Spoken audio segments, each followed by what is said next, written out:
नमस्कार। आज हम भारतीय एडटेक की दुनिया के एक बहुत बड़े आईपीओ को समझने वाले हैं। एक ऐसी कंपनी जो पिछले 2 दशकों से शिक्षा में टेक्नोलॉजी का इस्तेमाल कर रही है, अब वो पब्लिक मार्केट में कदम रखने जा रही है। तो चलिए देखते हैं इसके पीछे की कहानी क्या है। और ये कोई छोटा मोटा कदम नहीं है। हम बात कर रहे हैं पूरे 500 करोड़ रुपए के इनिशियल पब्लिक ऑफरिंग की। जी हाँ, 500 करोड़। तो चलिए इस पूरे इशू को थोड़ा विस्तार से समझते हैं।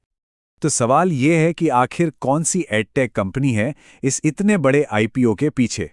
हो सकता है इसका नाम सीधे तौर पर सुनने में ना आया हो, लेकिन एजुकेशन की दुनिया में इसकी जड़ें काफी गहरी हैं। और वो कंपनी है एक्सेल सॉफ्ट टेक्नोलॉजीज। साल 2000 में शुरू हुई ये कंपनी लर्निंग और असेसमेंट के फील्ड में एक ग्लोबल प्लेयर है, जिसका हेडक्वार्टर मैसूर, कर्नाटक में है। तो अब सवाल ये उठता है कि एक्सेल सॉफ्ट असल में करती क्या है। चलिए इनकी टेक्नोलॉजी और प्रोडक्ट्स को थोड़ा और करीब से देखते हैं। एक्सेल सॉफ्ट एक वर्टिकल सैस कंपनी है। अब इसका मतलब क्या हुआ, इसे ऐसे समझिए। एक होता है जनरल टूल बॉक्स, ठीक है, जिसमें हर तरह के टूल्स होते हैं। और दूसरा होता है एक सर्जन का स्पेशल किट, जिसमें सिर्फ ऑपरेशन के लिए बने खास इंस्ट्रूमेंट्स होते हैं। एक्सेल सॉफ्ट वही सर्जिकल किट है, लेकिन एजुकेशन और असेसमेंट इंडस्ट्री के लिए। मतलब ये सिर्फ इसी इंडस्ट्री के लिए बिल्कुल स्पेशलाइज्ड सॉफ्टवेयर बनाती है। अगर इनके मेन प्रोडक्ट्स को देखें तो इनका सारा सिस्टम ऑनलाइन एग्जाम्स मैनेज करता है। वहीं इजी प्रॉक्टर रिमोट मॉनिटरिंग करके चीटिंग रोकने का काम करता है।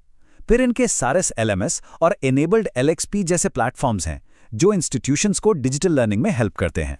और हाँ, कॉलेज स्पार्क स्टूडेंट्स की प्रोग्रेस को ट्रैक करता है। और हाँ, ये सब कुछ लेटेस्ट टेक्नोलॉजी पर चलता है। कंपनी क्लाउड प्लेटफॉर्म्स, एपीआईज, इन सब का इस्तेमाल करती है ताकि इनके सिस्टम्स को आसानी से स्केल किया जा सके। और इतना ही नहीं, ये आर्टिफिशियल इंटेलिजेंस में भी काफ़ी इन्वेस्ट कर रही हैं, जिसमें लार्ज लैंग्वेज मॉडल्स यानी एलएलएम्स भी शामिल हैं। ये इनके प्रोडक्ट्स को और भी स्मार्ट बनाते हैं। तो अब जरा कंपनी के स्केल की बात करते हैं। देखिए, ये सिर्फ इंडिया तक लिमिटेड नहीं है, बल्कि इसकी पहुंच पूरी दुनिया में है। अमेरिका, यूनाइटेड किंगडम, सिंगापुर और यूएई जैसे बड़े मार्केट्स में इनके क्लाइंट्स हैं। और ये काम किसके साथ करते हैं? बड़े बड़े education publishers, universities, examination boards और यहाँ तक कि कॉरपोरेट लर्निंग डिविजन्स के साथ भी। चलिए अब सीधे आईपीओ के नंबर्स पर आते हैं। तो सबसे जरूरी बात, ये 500 करोड़ रुपए आ कहाँ से रहे हैं और जाएंगे कहाँ? इस 500 करोड़ के आईपीओ के दो हिस्से हैं। पहला है 180 करोड़ का फ्रेश इशू। इसका मतलब यह है कि यह पैसा सीधा कंपनी के पास जाएगा, जिसे वो अपने ग्रोथ के लिए यूज कर सकती है। दूसरा हिस्सा है 320 करोड़ का ऑफर फॉर सेल या ओएफएस। इसमें क्या होता है कि जो मौजूदा शेयर होल्डर्स हैं वो अपने शेयर्स बेच रहे हैं और ये पैसा उनके पास जाएगा। आईपीओ की डेट्स पर नजर डालें तो यह है 19 से 21 नवंबर 2025 के बीच। और कंपनी के साइज का थोड़ा अंदाजा लगाने के लिए फाइनेंशियल ईयर 2025 में इसका टोटल रेवेन्यू लगभग 233 करोड़ रुपए था। देखिए, किसी भी इन्वेस्टमेंट की तरह यहां भी स्टोरी के दो साइड्स हैं।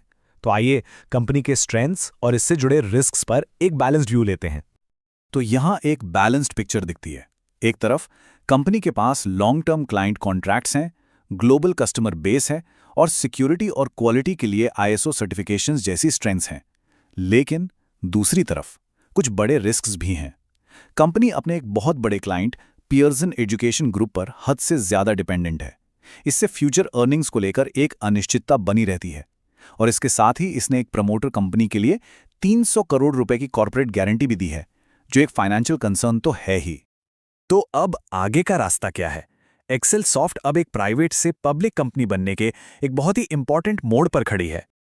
इसका सफर साल 2000 में एक प्राइवेट लिमिटेड कंपनी के तौर पर शुरू हुआ था और अब जुलाई 2024 में इसने खुद को एक पब्लिक कंपनी में कन्वर्ट कर लिया है, जो इस आईपीओ के लिए स्टेज सेट करता है। मतलब 2 दशक से भी ज्यादा का सफर है ये। तो आखिर में एक बड़ा सवाल सामने आता है। नए कैपिटल के साथ, लेकिन इन जाने पहचाने जोखिमों को देखते हुए, क्या एक्सेल सॉफ्ट पब्लिक मार्केट के इस बड़े टेस्ट में ए ग्रेड ला पाएगी? खैर, इसका जवाब तो वक्त ही देगा।